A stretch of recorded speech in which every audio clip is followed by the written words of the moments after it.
Hey, what's up, guys? Welcome to the channel.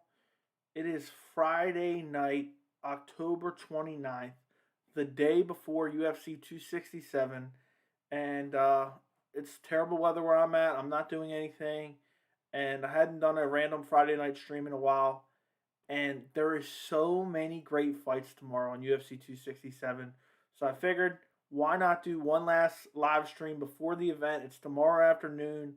I am super hyped for this fight card. It's an incredible fight card.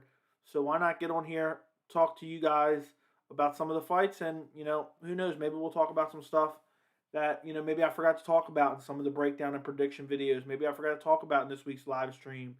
Uh, it's just going. I mean, pretty much this whole entire stream. I mean, I don't care. It can be about random stuff in MMA, just random stuff in general. But mainly, it's going to be, maybe like an hour or so, and we're just going to talk about UFC 267 because it's an incredible card. The wait is almost over. Soon to see the Wolf versus the Leech. That I know, man. I can't wait. We're going to talk about. I'm going to go through the whole card and just kind of talk about them, like nothing super, in depth or anything, but we're just going to talk about the importance of every fight. And I just realized I spelled something wrong in the title. I said big stacks. I meant to say big stakes. I'm so hyped up. Me too. Sup, Goat. Fight Life Nation. Hey, what's up, Joey? How pumped are you for tomorrow? I am so pumped. I am beyond. I mean, the words can't even express. And what's even crazier, guys? 1 week from tomorrow, it's UFC 268. I mean, I am beyond excited. Words can't even express it. I have the fight card here. I want to briefly talk about each fight, and then you guys just throw any questions you want in the chat. Real quick, before we get to any of the card, I like to try to say this in my stream so I can look back on it, and maybe in the future it'll be awesome to see. We have 1,462 subscribers. It's October 29th at 8:14 p.m. where I'm at. Thank you guys all for subscribing. Don't forget to like the stream. Become a member if you're not a member already. It's below. I'm probably gonna add a Khamzat Chimaev emoji if he wins tomorrow. So we'll see. But let's talk about the card. So the first fight on the main card, I think it's being overlooked massively. I am so excited for this fight. It's Magomed Ankalaev versus Volkan Oezdemir. And obviously, I've done full breakdown and prediction videos for all these great fights on the main card. Could not skip a single main card fight. I just felt like they were all worthy of giving a breakdown and prediction. But you have Magomed Ankalaev, who's currently ranked number 7, Volkan Oezdemir, who's currently ranked number 8. And this fight is very important because a lot of people see Magomed Ankalaev as possibly the future of the light heavyweight division. When you hear people talk about the future of the light heavyweight division, you hear names like Yuri Prochazka, Alexander Rakic, and Magomed Ankalaev. And Magomed Ankalaev has not. I know he looks great. I know he looks really good and really skilled. He has great grappling, great striking, power in his hands. Destroyed Ion Cutelaba in the rematch. But this is his first test, and it's funny. It's a common theme on this card: Russian-based fighters with their first test ever, because he has never fought anyone even close to the skill level of Volkan Oezdemir. Volkan Oezdemir has fought everyone. People forget, and I said this in my prediction video as well, Volkan Oezdemir was very competitive with Daniel Cormier when he fought him for the light heavyweight title in the first round. He started to wear down, and then DC started to take over. Very great with the takedown defense, very good with the striking. He landed some good shots on DC in the clinch. And DC is known for being world-class in the clinch. So, in my prediction video, I go over all that. But this is a chance for Volkan Oezdemir to really propel himself a little bit closer to the top again, because all his fights that he's lost, I mean, he has a split decision win over Alexander Rakic. I still believe he can be elite top talent in the light heavyweight division. He just, he even hurt Yuri Prochazka. He hurt Yuri Prochazka, got a little bit carried away, ended up getting clipped up later in the fight, put to sleep. And Yuri Prochazka was just a different animal. And Volkan Oezdemir's troubles have always come with his stamina. And he's took a while off. He's been out for over a year. Maybe he's addressed those issues, because Volkan Oezdemir with a good gas tank, I would, Volkan Oezdemir, let's say Volkan Oezdemir with a Max Holloway gas tank, I may pick him over every fighter on the light heavyweight roster. That's how high I am on Volkan Oezdemir. but the gas tank is just an issue. It just keeps failing him, and he keeps losing. Uh, happened against DC, happened against Anthony Smith, happened against Yuri Prohaska, kind of, but that was also a combination of Yuri Prohaska's skills. That fight's going to be a lot of fun, and it's a great fight, and it's a test for Magomed Ankalaev, because if Magomed Ankalaev can go out there and finish Volkan Oezdemir, I know a lot of people have, but if he goes out there and finishes Volkan Oezdemir, that's a great win for him, in my opinion, and I think he's going to move on to big things next. So we'll see. I know Volkan Ozdemir's ranked behind him. He's number 8. Magomed's number 7. But with a win over Volkan Oezdemir, I think he might even jump up to maybe that number 5 spot. He may jump over Dominic Reyes, Thiago Santos, and maybe even over Anthony Smith. So he could be looking at number 4 official rankings at that point, at any point within the within the light heavyweight rankings. So you move up the card. And I know this is a fan favorite matchup. And guys, if you have any questions, just throw them in the chat. I'm just quickly going over the card, just how excited and the massive stakes that have me so excited for UFC 267. Khamzat Chimaev, this is a huge fight for him. I know a lot of people think he's going to go in there and dominate, but there's a lot of pressure on him in this fight. Khamzat Chimaev versus JingLiang. If Khamzat Chimaev loses this fight, the hype train is going to be derailed. It will be absolutely insane. And I honestly, I picked Khamzat Chimaev. I don't think it's out of the realm of possibility for JingLiang to put one on his chin and sleep him. And just sleep Khamzat Chimaev. JingLiang is the best opponent that Khamzat Chimaev has ever faced. And if JingLiang puts him to sleep, Chimaev is in, that hype train is just gone. I mean, he can regain some of it with a couple more wins.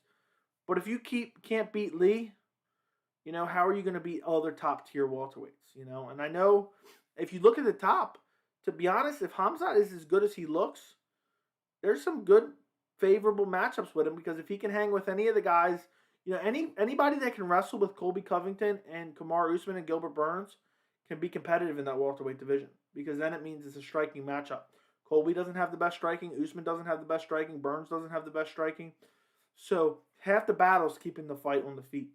But he has to beat Lee at UFC 267. If Khamzat doesn't, the hype train's gone. For me, at least, it's gone. I mean, he can rebuild. Maybe he's winning, he gets clipped, but I think he probably, he looks for the takedown early. Also, Lee's very sloppy on the feet. He's susceptible to being countered. He keeps his hands very low.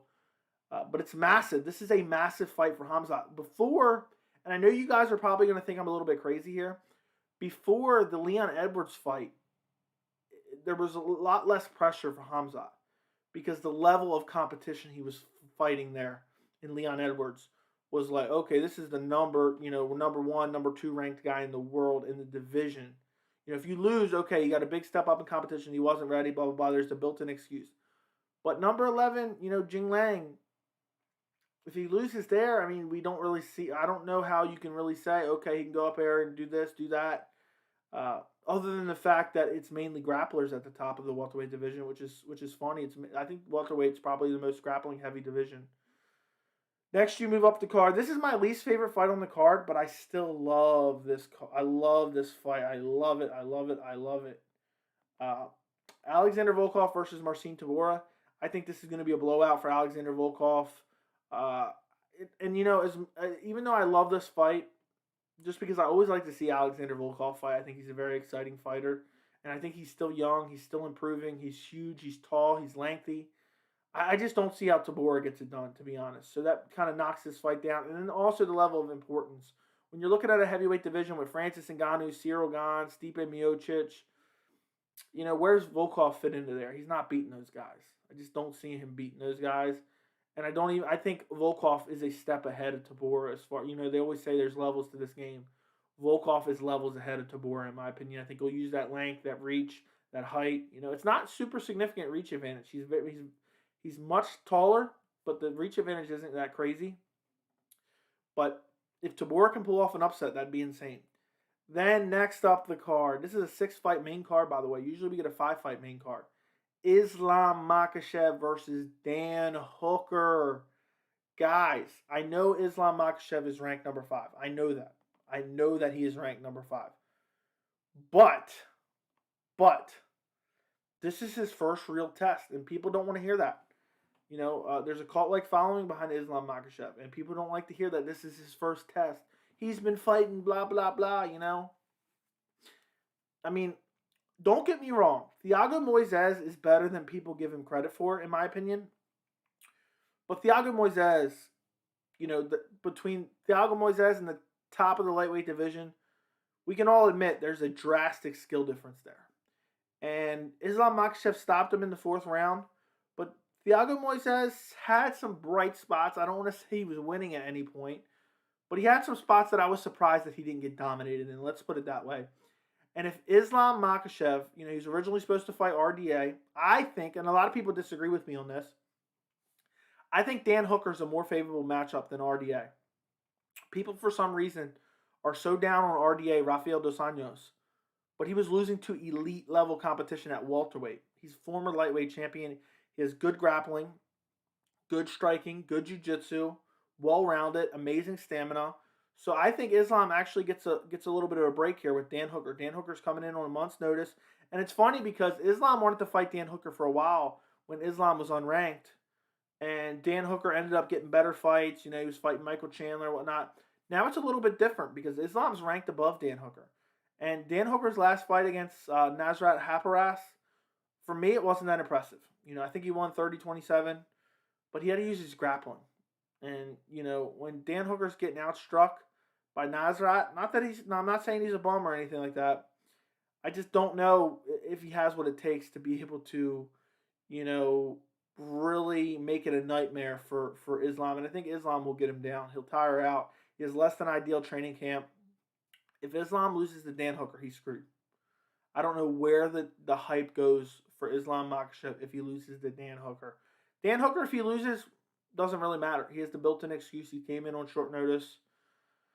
So that I can't. I mean, there's fight after fight, and I've talked to you guys about this before. For me, it's more of, you know, I know people hear me say this. So you guys heard me say this a million times before. But I'll say, oh, this fight card upcoming is trash. And people say, oh, sometimes the worst fight cards end up being some of the best.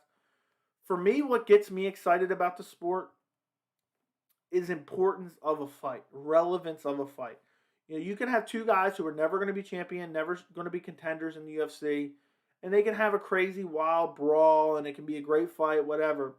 But for me, what really makes me love this sport is when you have guys test it, when you have high stakes, and, you know, you have a high skill level of both guys. And the fight's just so important and answers questions. I've said that a million times. Fights that answer questions is what I love. And we're going to see on Saturday, what does Dan Hooker's grappling look like against an elite level, heavy top game grappler with great trips, takedowns, sweeps, all that great stuff. And on Saturday, we're going to see can Islam Makhachev do it against somebody a little bit more, you know, a little bit higher ranked than a guy like Thiago Moises. We're going to see that. And Islam Makhachev is finally getting tested. He's ranked number 5, and this is his first real test. I know he's fought Sarukian, which I thought was a really good win. I know he's fought Drew Dober, which was a very dominant win. But we have not seen him against elite-level competition. And Dan Hooker is a good stepping stone for Islam if he can get over him. You know, Dan Hooker, I don't believe will ever be a champion. But Dan Hooker's got them sneaky step-in knees. With the odds that people have been telling me on this fight, it might even be worth it throwing some money down on Dan Hooker. Because with the odds going on, I still think that you know, Dan Hooker has a legitimate chance to win. I favor Islam probably 75-25, something like that. I don't know exactly. You know, it's hard to come up with those percentages. But Dan Hooker is being massively overlooked, and I think he could pull it off. Moving up the card to my favorite fight, the co-main event. Petr Yan, however you pronounce it, either way, versus Corey Sanhagen. Petr Yan gets DQ'd against Aljamain Sterling in a fight he was winning when he's defending his bantamweight title. Corey Sanhagen gets screwed by the judges in the fight against TJ Dillashaw. The MMA gods, finally, with injuries, this and that, we get the fight we're supposed to see at 135. I don't care about the belt situation right now. I don't care about anything. On Saturday at UFC 267, we are seeing the two best 135ers in the world fighting each other. That's it. No questions about it. Because Petr Yan, I know he made a bad decision, threw the illegal knee, blah, blah, blah. That doesn't change the fact he's still the best 135er in the world right now, in my opinion.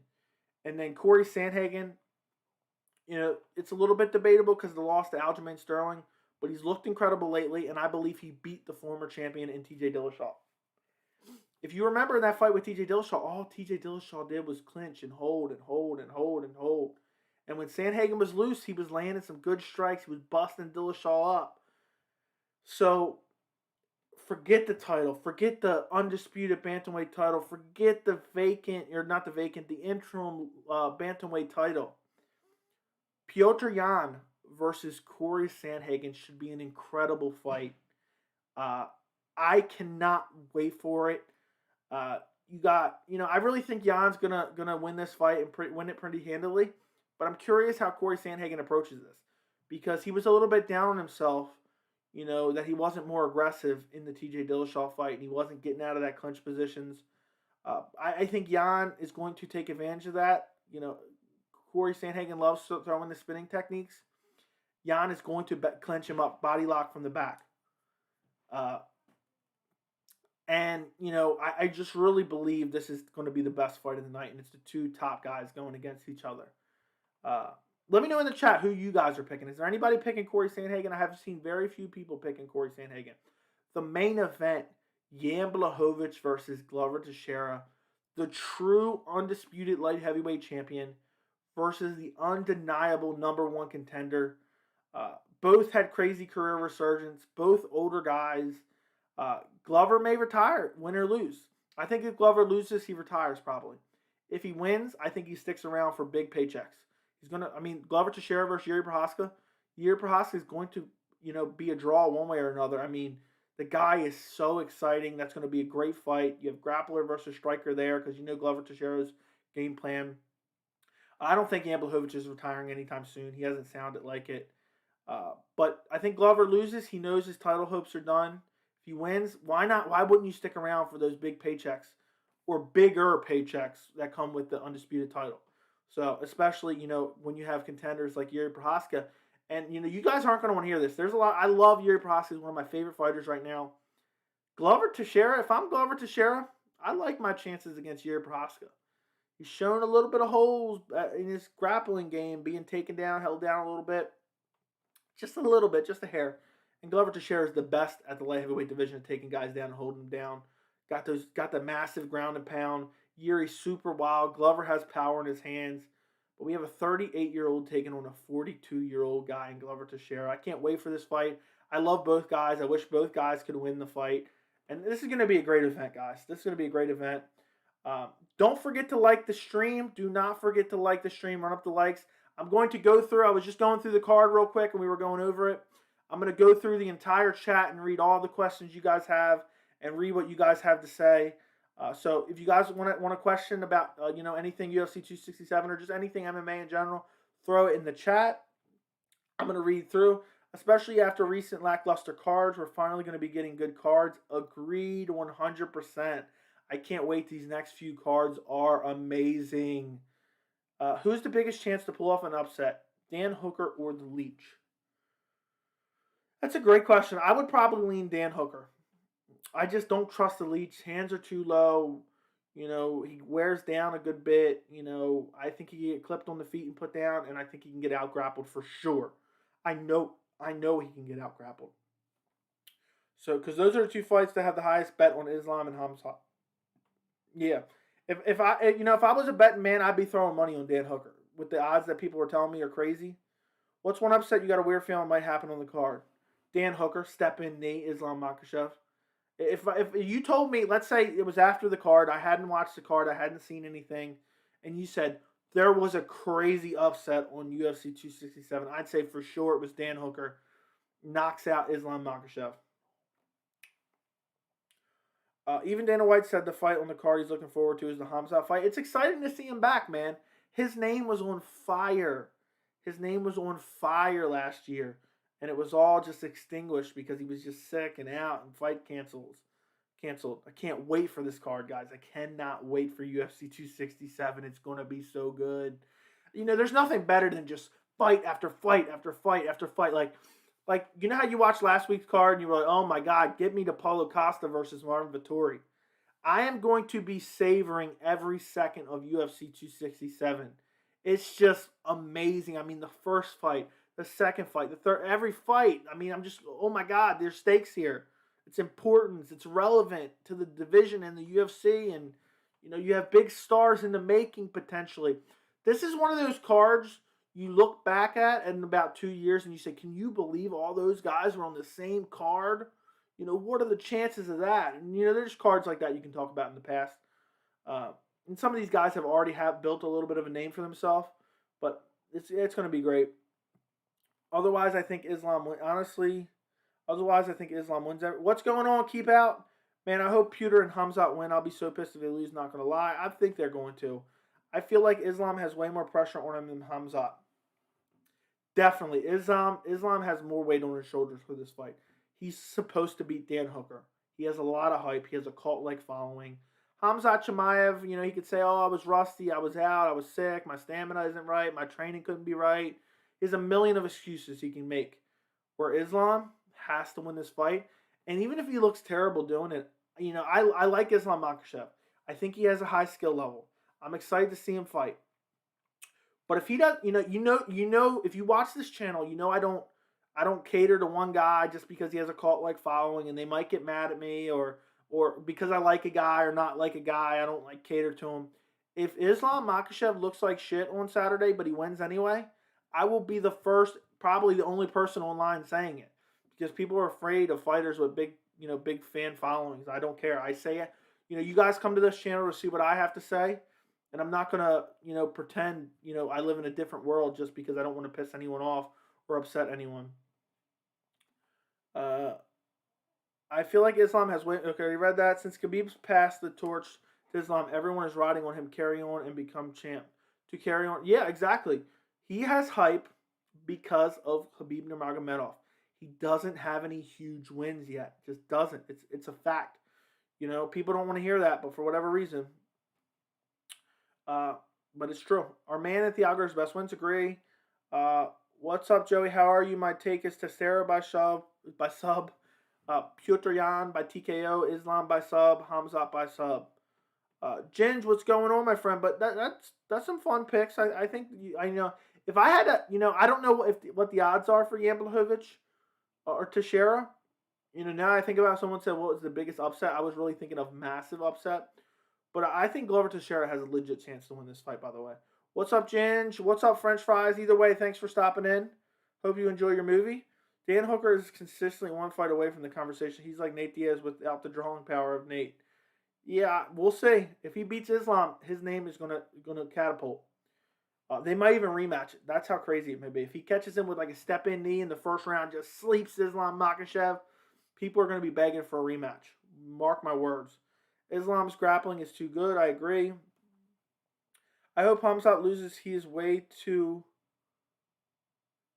cocky since he learned English and came back. I haven't really listened to too much. Sanhagen is worth a bet, but Yan for me. Yeah, Yan or however you want to say his name. Pyotr Yan. I think he is going to go down in history as the greatest 135-pounder in the world. I mean, the skill set is unbelievable. The accuracy in the punches, the level of power in his punches and kicks, the arsenal of attacks that he has.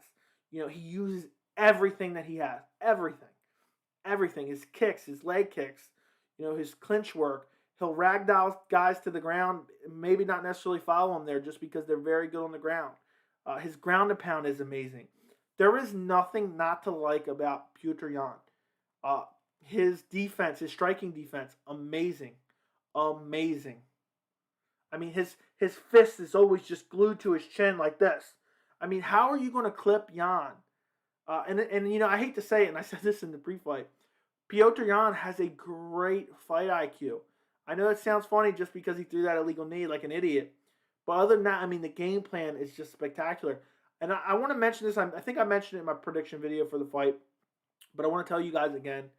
Do not be surprised if Yan goes for takedowns and maybe doesn't follow him to the ground. Maybe he throws him down, backs out where Sanhagen's laying on his back on the ground, and Piotr's just slamming kicks on Sanhagen before he gets up or the referee tells him to get up.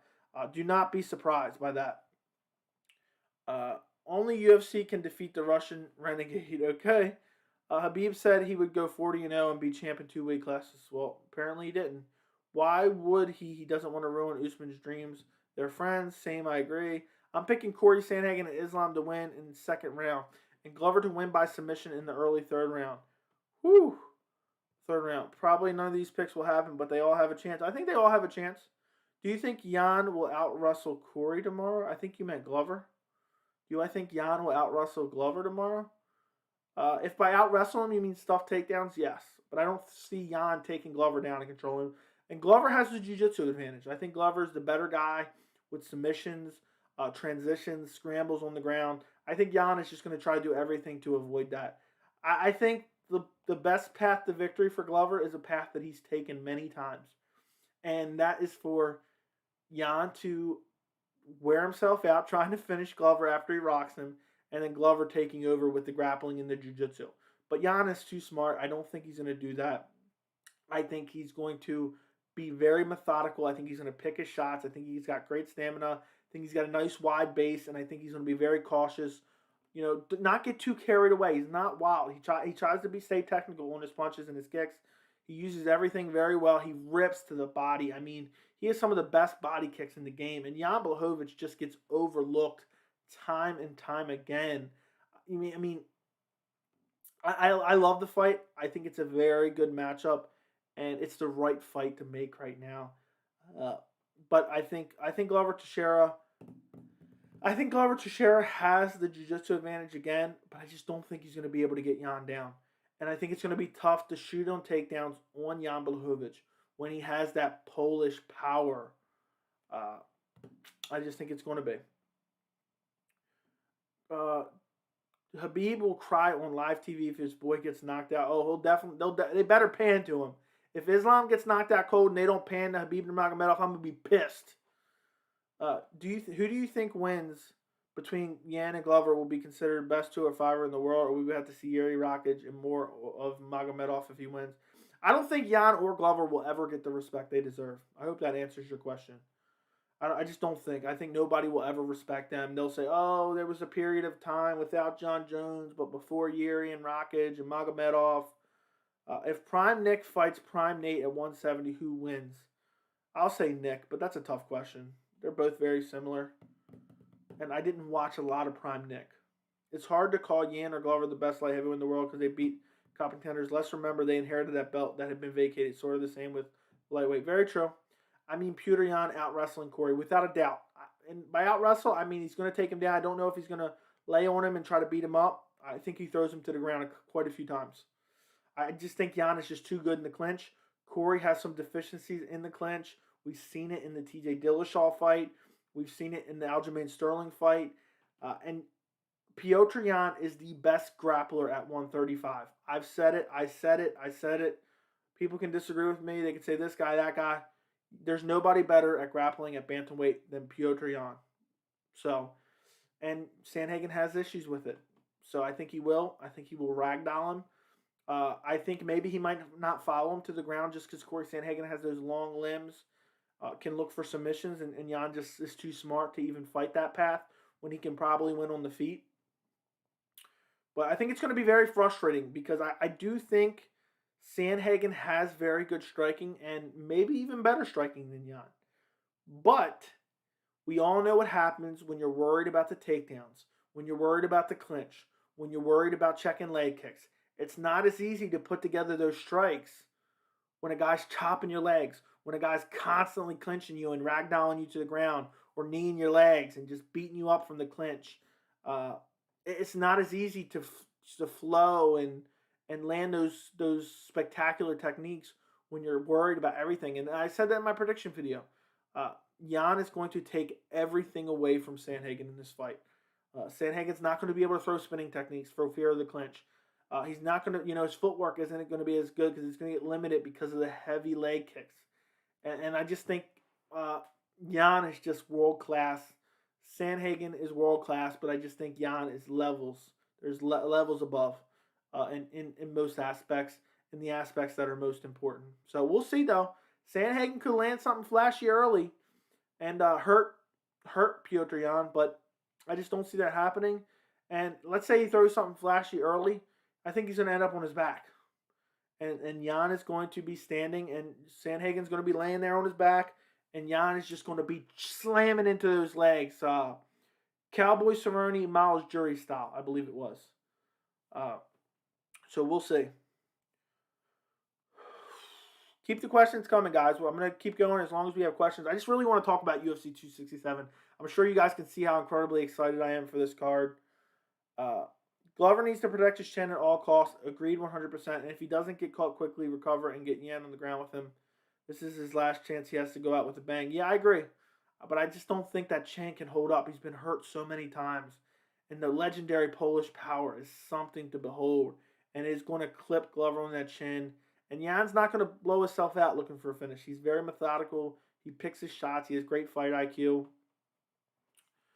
Yeah, I feel like Yan legitimized his belt after beating Reyes, who people thought beat Jones, and then beat undefeated Adesanya. I am 100% on the Yan Blachowicz hype train. Well, it's not even really hype train. I am on the train of Yan Blachowicz. I think he's a legitimate champion. I think he's one of the best in the world. And I think he's considered in the top ranks of the greatest 205ers of all time. There's no doubt about that. His wins and, the bludgeoning of Dominic Reyes was incredible, and people were very high on Dominic Reyes. He busted up the body, busted up the nose. Then he goes out there and beats Adesanya when no one gave him a chance. I picked Yan Blachowicz in that fight, just for clarification, but nobody was picking Yan Blachowicz. And Yan Blachowicz beat him up on the feet. Forget the grappling. Yan Blachowicz beat Israel Adesanya up on the feet, and then he worked in the takedowns later in the fight. Guys, do me a favor. If you haven't already, like the stream. And if you have any questions, put them in the chat. Do that for me right now if you would. And if you're not subscribed by any chance, make sure you go subscribe to the channel. Go subscribe to the channel. Hold on. Let me put my little graphic up. Let me go back to my thing. Go subscribe to the channel and go turn on notifications. I put a poll out on the channel before I start reading the rest of the questions. I put a poll out on the channel. What do you guys want? You want me to record a video post-fight for UFC 267? Or do you want me to do a live stream? And pretty much unanimously, people want a live stream post-fight for UFC 267. So immediately following the event, I'm going to do a post-fight live stream. And what I'm going to do is I'm not even going to look at the chat to begin with. I'm just going to go over the fights, give a quick reaction to all the fights. And at the end, I'm going to read the entire chat. So, that's what I'm going to do tomorrow. That's the plans for tomorrow. So let me know if the chat, are you going to be here tomorrow for UFC 267 post-fight live stream? Let me know in the chat. Yan deserves all the respect. He's undisputed champ right now. I agree 100%. If Ngannou beats Gane and fights Jones, who wins? Whew. At that point, Jones would have been out for so long. I originally was sticking with Jones. I'd pick Ngannou. At that point, he's going to be out for so long. If Yan beats Glover, you spelled Yan wrong. It's Jan. But if Yan beats Glover and Jones comes down to 205, who wins? I would pick Jones to beat Yan Blachowicz. I can't pick Yan Blachowicz in that. I'm too high on Jones. I heard Corey saying he has a grappling advantage. I couldn't believe my ears. Corey got submitted by the guy Yan pretty much ran through. Agreed. But I also believe that Corey Sanhagen has been working on it. I believe he has good submissions. I believe he's very long. His legs are long. His arms are long. And the fact that he's been begging to fight Aljamain Sterling again shows me that he's fairly confident in his grappling. So that could be an X factor. Maybe his grappling has just grown leaps and bounds since, 1 year ago or a little over a year ago when Sterling just absolutely dominated Corey Sanhagen. But that is very strange to hear that. Very strange. Hasbulla versus Yan is the fight to make sure. Honestly, to beat these Russian guys, you got to do something crazy and unexpected to catch them. Who knows? Do you have anxiety when you watch live fights? A little bit. It's crazy because for some reason nowadays, it's not like I'm particularly rooting for a certain guy. Sometimes I am, but most of the time I'm not. But man, when there's an important fight, do you guys get that feeling right before a fight and your heart just starts beating? And sometimes I'll start sweating a little bit. I'm like, what the hell? It's cold in my house. And I'll start sweating right before a fight. And I'm like, and then when the announcer, when Bruce Buffer, which is, I hate to say it because he's not going to be there this Saturday, but when Bruce Buffer is like taking forever to announce the fight, I'm like, oh my God, Bruce, get out of the way. I want to see these two guys fight already. So yes, I get anxiety. Not necessarily because I want one guy to win or the other, just because I'm so excited. And there's nothing better in this sport than when you have two elite world-class fighters. My favorite thing is when you don't have any idea how this fight's going to play out. You know both guys' skill sets. You know both guys' past. But you're like, I don't know how this guy's going to deal with this. I don't know how this guy's going to deal with that. And I can't wait to see it play out. It's like when you see a badass trailer for a movie and you're about to go watch it and you're like, oh my, but it's even crazier than that. The way I describe fights that don't matter but are exciting versus fights that matter very much and sometimes they're exciting, sometimes they're not as exciting, is if you watch, it's going to apply to any sports, but I was talking about football when I made this analogy before. There can be a great football game and it can be the 16th week of the season. They don't have their starters in. The playoffs are already determined. The game doesn't matter. And it can be a crazy game, touchdown after touchdown and crazy play after crazy play. But it doesn't matter. So it makes the fight less relevant. It makes the thing less exciting, to me at least. And then you have where, okay, let's say you have the Super Bowl game. And it's the most important game there is. And you have everyone trying their hardest. And they know the big stakes. Everything is on the line. For me, even if it's not as many points or touchdowns or whatever, that game will always be more exciting than that other game that was technically more exciting. And for me, it's the same thing with fighting. You can have two guys who are no names, never going to be contender, never going to be a champion. You can have them on the prelims, and they can be slugging it out. But for me, it's just not as exciting as when you have two elite guys going against each other, even if it's a chess match and not that much action. For me, it's just what gets me hyped and what makes me love the sport. What threat does Lee pose to Khamzat? Punching power. That's about it, punching power. So we will see. And his shots come from weird angles because he kind of keeps his hands down at his waist. Hello, I think Sanhagen will win, but I wouldn't put money on it. Yeah, I think Sanhagen has a chance, but I wouldn't put money on that one, no. Especially considering the odds, I don't think they're as crazy as, some other things, some other fights. What do you think about Bruce Buffer not being there for the first time in 25 years? I'm disappointed, man. Bruce Buffer, I've talked about this before when I've done streams for like PFL or Bellator. By the way, that PFL stream the other night, I'm still pissed about that, guys. I am still pissed about that. But Bruce Buffer just adds to the atmosphere and the production value of the UFC. The commentary from the UFC, the lighting from the UFC, the overall just production value, the announcers, the announcer usually in Bruce Buffer, it just makes the event feel so good. And it makes it just that much more special. And, Joel Martinez just doesn't do it for me. So I'm very disappointed that Bruce Buffer's not going to be there. It takes away from the event, but I guess Martinez gets a big shot to, be on a big card. But it sucks, man. It really does. And I think it takes away from the event a little bit. I got Glover, Petr, Islam, Volkov, Chimaev, and Magomed winning. So we got two different predictions. I got Yan Blachowicz and I got Oezdemir. By the way, guys, if you're looking for a bet, I don't know what the odds are. I'm not a betting man. But, check out Oezdemir versus Magomed. Because I think Oezdemir could go out there and flatline him. I think he wins a decision, though. Live stream easily. I'm glad. And I always leave the live streams up after the fact to watch.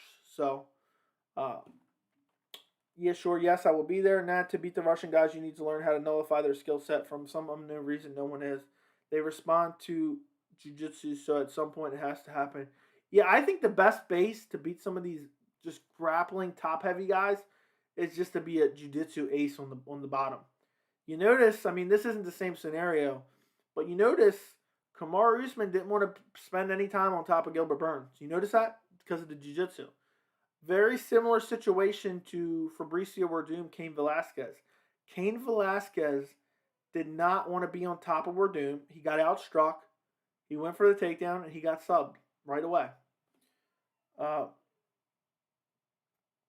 Here, what's next for Hooker if he loses to Islam? That's a great question. Let me take a look at the rankings.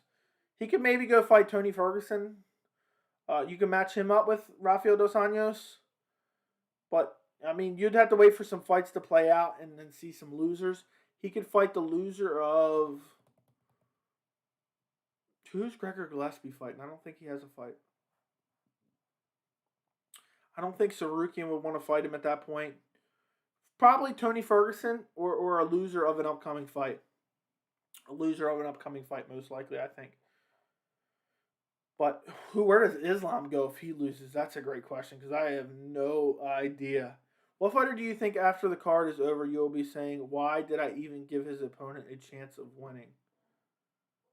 If I had to guess, I mean, I don't think this right now, but if I had to guess, I think Pyotr Yan could go out there and absolutely make Corey Sanhagen look like he don't even belong in there with him. I think there's a chance of that. Maybe I'm dead wrong, and that's what I love about this sport. I have my analysis, I have my opinions, but you never know until the fight comes, and then we see it. But I think there's a chance. You know, I think Sanhagen has a legitimate chance in the fight. I favor Pyotr Yan heavily, but I think there's a chance Yan could go in there and make him look like he doesn't even belong in there. I'm like, bro, I'm not even fighting. Why am I so nervous? I know my heart starts beating. I'm like, I feel like I'm about to have a heart attack. Imagine the anxiety when Ngannou is opposite of Jones in the octagon. Oh my God, that would be insane because you're just waiting for them power shots to rain down. Hooker has as much of a chance of winning that than Australia has of beating Germany in the Football World Cup. I don't follow soccer, so I have no idea the comparison, but I think I understand it. I love the violet and yellow in the background. I'm on a low dose of shrooms. Yeah, yup. I got my lamp over here where I can change the color to any color I want, and then I got that little orange lamp that's right here. That's just always the same color. Why are you pissed about PFL? The main card I think was 5 fights, and it lasted 4 hours. The pacing was unbelievable. Unbelievable. They were talking for 30 to 40 minutes in between each fight. I'm still pissed about it. Unbelievable. They were running so many commercials, talking so much. Before the main event, they recapped every single fight on the main card. And when I say recap, they went through each fight round by round. I'm talking every round of every fight. And some of them were 5 rounds because they were championship fights and they went to decision. It was unreal. 4-hour card for 5 fights. That's an hour per fight. An hour per fight. PFL, I may never stream PFL again because they did me dirty twice now. I had 2 4-hour streams. And I don't mind doing those long streams when there's actually fights going on. But when it's nothing but them talking about nothing, oh my God, it's infuriating. Bruce is part of the brand. Why isn't he there? Hopefully he's back for 268. He's sick. And he will be back. He said he will be back for UFC 268. He's recovering right now. They're not nullifying anything. I don't know. I'm not listening to that one. You type into someone else, I realized. Usman went to the ground with Maya. Did he? I don't remember that too much. But I'll take your word for it. I remember he was clinching up with him quite a bit. Did you see the face downs today? Dana was white, loving the leech, and the wolf won. His face turned pink. Yeah, I seen a quote from JingLiang. The leech. He said, I'm either going in there killing a wolf or I'm going to get killed by a wolf. I love that quote. And Lee comes in there to fight. He comes in there to fight. And he's a wild striker. And he has big power. And he's a savage. He could sleep Khamzat Chimaev. Imagine. I would love a reaction cam on Dana White if Khamzat Chimaev gets slept. I'm talking like Terry Edson Barboza slept. Just stiffened up by the leech. Can you imagine Dana White's face? Oh my goodness. What's up, Torin Brown? I have PTSD from PFL. PFL did me so dirty. They did me so dirty, guys. 4 hours for 5 fights. Unreal. I was so tired. There was terrible reffing. There was terrible judging. There was terrible pacing. It was just disgusting. Dana White is bad for business. I don't know. Khamzat's going to lose tomorrow against an Asian kid. We'll see. Guys, if you have any last points to make about UFC 267, throw them in the chat. I just wanted to do one more stream before 267 because I'm so excited. I am so excited. Imagine if Khamzat wins and fights next week. Imagine he wins and he goes and fights Sean Strickland next week, which I think he could beat up Sean Strickland too. What underdogs are you liking for tomorrow? I think Jandiroba might be a dog. Jandiroba, I think she loses. I think she loses to Ribas. I'm not big on odds at all. But again, I said earlier, Dan Hooker. If Dan Hooker's that much of an underdog as people are saying, I'll put some money on him. If you can bet $100 to potentially win 1,000, I'd be all for it. I actually think there's a chance UFC 267 could be better. I know the top 2 fights on UFC 268 are incredible, but the overall, solidness of the card, I think UFC 267 may be better. But either way, I mean, we're getting them back-to-back weeks. I don't even care. The fight cards are just amazing. 267, 268, 269. This end of the year for us MMA fans is something incredible.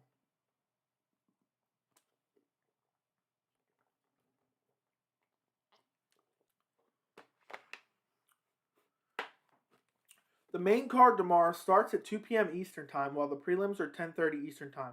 Are you a fan of this, or would you rather have it at nighttime? So, me personally, I don't mind it, but at the same time, I feel weird after the fights end. I'm like, okay, well, what am I doing for the rest of the day? Like, it feels weird. It just feels out of place. I feel like the UFC cards are I'm on the Eastern Shore, so East Coast. I was like, Eastern Shore. What am I even saying? I'm on the East Coast, so I'm always like, the cards are going off at like 1 a.m. I know a lot of people have it worse, and I'm like, damn, why is this so late? But I don't mind it occasionally. And the UFC's doing it because Abu Dhabi's paying them good money to put on the card. It's going to be prime time in Abu Dhabi. So to answer your question, I don't have a problem with it once in a while. But tomorrow afternoon when the fights end, it's going to feel very, very strange. Because I love the Saturdays of looking forward to Saturday night for the fights. And tomorrow it's going to be kind of strange. The prelims come on at 10 a.m., 10:30 a.m., whatever it may be. And then it's like, the fights are going to end probably. There's 6 fights on the main card. So the fights will probably end 5 p.m., maybe 5:30 p.m. on the East Coast. I almost said Eastern Shore again. What am I talking about? But, it is what it is. Once in a while, it's fine. It's free in the United States, so I'm not paying for it. So it comes with ESPN Plus. It comes with ESPN Plus, so I'm excited for that. All those Fight Island cards start earlier, but US cards start later. Yeah, Abu Dhabi's paying them a good sum of money, so they don't care about the pay-per-view. Abu Dhabi will pay them good money just to have it on prime time in Abu Dhabi, so the people there live will get a good time live. I would love to be there for this fight card. This is an incredible fight card, guys. Incredible fight card. You're more of an island boy? Okay. Guys, I'm going to stay on here for 10 more minutes. I want to do an hour-long stream for UFC 267. Remember, I will be streaming a post-fight live tomorrow immediately following the fights. So you guys better come join me for the post-fight stream. I know some people like it for the bigger events, doing a post-fight live stream rather than a video. So if I keep getting people continuing to join, I think for UFC 266 we had about 30 people for the post-fight live stream, which is pretty good. I think it's pretty good. So join me tomorrow for the post-fight live stream. Throw any of your last-minute questions in the chat, because I'm going to stay on here for about 10 more minutes, and then I'm going to go, and I will see you guys tomorrow after the fights. I can't wait. Technically, for us in Europe, this time is more conducive. Staying up until the early hours to find out the results is often a drag. So, for you in Europe, what time does the main card start? Let me know that. I'm curious. Which card do you think is better? UFC 267, UFC 268, or 269? Probably 269. I mean, UFC 269 is incredible. Let me look it up again. I know it's Charles Oliveira Poirier for the title, but let me see what else is on that card. I remember it's just amazing. I think Sean O'Malley's on there, but it's hard to pick. Charles Oliveira, Dustin Poirier, Amanda Nunes, Juliana Pena, Kai Kara France, Cody Garbrandt, Leon Edwards, Jorge Masvidal, Sean O'Malley, Raulian Paiva. Whew.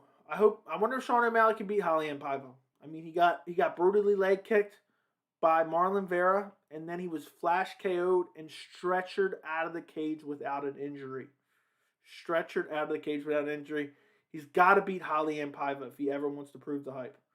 But that Leon Edwards, Jorge Masvidal, I'm probably picking 269. But I do love that 2-fight combo at the top of 268. I mean, Usman versus Colby too. I love that fight. And then you have Whaley versus Rose too. So those 2 fights alone, I love. So maybe 268 just because of those 2 fights. But as an overall card, UFC 267 and 269 could be better. We're approaching December. Remember awards? Yeah, I'll probably do some awards. Yep. 267 on paper. Are you doing a watch companion? Unfortunately, I'm not. In the future, I want to stream big cards. But when I stream cards, I watch it on my computer. And for an event like 267, I just can't watch that big event on a computer. I got to watch it on my big screen.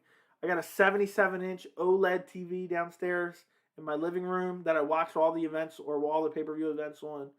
Eventually, I want to get a setup where I can watch. Maybe I get another TV or something like that, and I have a streaming setup where I can watch on a big screen TV and stream live. Because imagine, I know we would get quite a few people in here for a 267 live stream or a 268 live stream. I know you guys would love to see my reaction to these super important main card fights.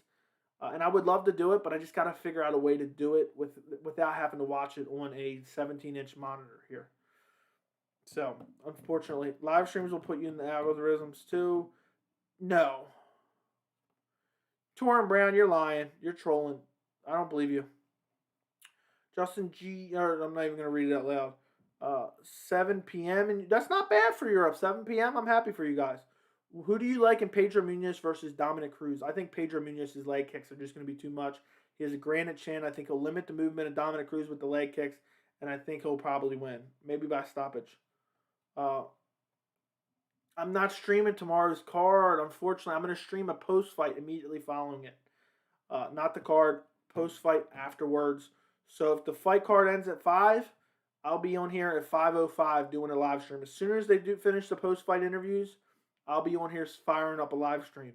I'll schedule it tomorrow for maybe like 5:15, but as soon as the fight ends, I'll be on here. So maybe a little bit earlier, maybe a little bit later. We'll see what happens.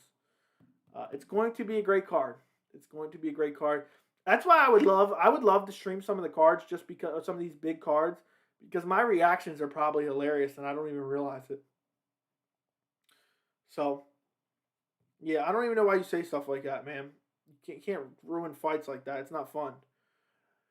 All right, guys, make sure to like the stream. Make sure to like the stream. I very much appreciate it. I just talked about why I don't stream the pay-per-view cards. I don't want to watch a nice pay-per-view on a 17-inch monitor. I'm going to eventually rearrange this, and I'm going to get a big TV in here, rearrange my office, and when I can stream and watch on a big screen TV, I'll stream some of the bigger cards. But I just can't watch UFC 267 or 268 on this tiny computer screen. It's such a great card. It deserves to be watched on a 77-inch OLED down in my living room. So, but I know a lot of people, and it would help grow the channel as well. I know streaming these big cards would help grow the channel, but I just can't, as a fan, I just can't watch them on the. And this is a nice screen I have. I think this is an OLED screen as well on my new Dell laptop that I have here, but it's just not good enough for me. It doesn't do it. 17 inches. A hot take, I think Whaley beats Rose in the rematch. I could totally see it. I'm going to be doing my prediction videos very soon. UFC 268, 8 days away, guys. 8 days away for UFC 268. Incredible. Incredible.